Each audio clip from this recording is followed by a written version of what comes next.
Okay, so now we are going to work through an incline push-up. And I prefer incline push-ups over push-ups on your knees, typically because the angle of your body when you're doing an incline push-up is a little bit more accurate than it would be practicing push-ups on your knees.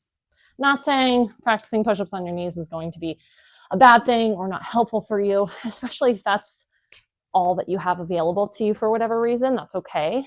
Do what you can with what you do have. But again, typically, incline push-up just represents and is a little bit more accurate compared to a regular push-up. So this is a push-up on my knees versus this is how the angle changes with my hips and to my legs when I'm in a normal push-up stance. And notice how when I'm in an angled position, so incline position, my body's still pretty much in the same position. I just have a different incline, different angle to the floor, which is great. So with that, I want you to choose whatever incline feels like where you are right now.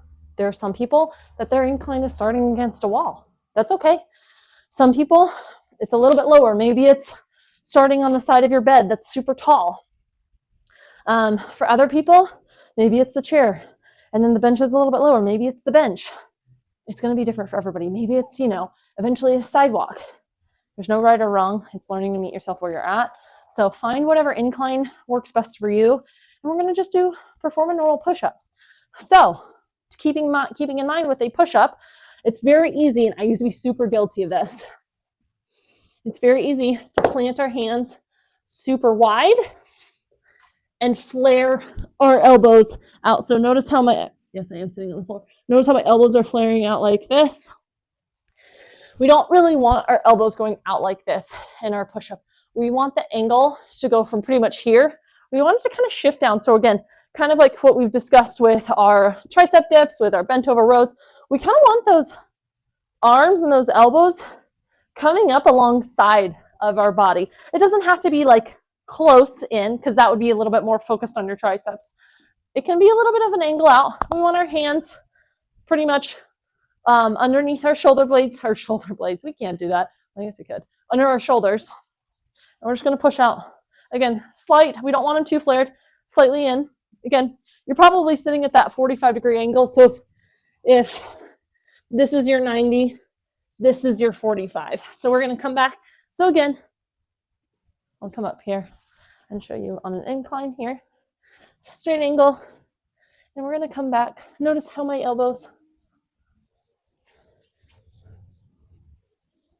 they're not flaring, and they're also not just riding up against the side of my rib cage.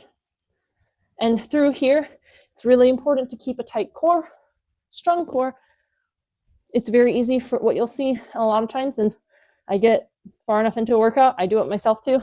People come down and then they'll push up like this and then have their lower half meet their upper half.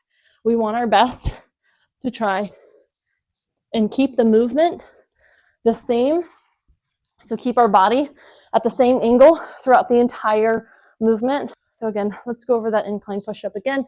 Find whatever angle feels good for you and like your best starting point. Hands on the bench, hands pretty much shoulder width apart. Come down.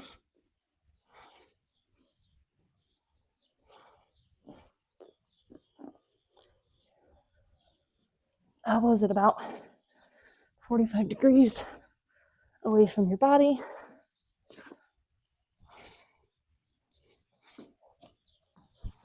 And those are your incline push-ups.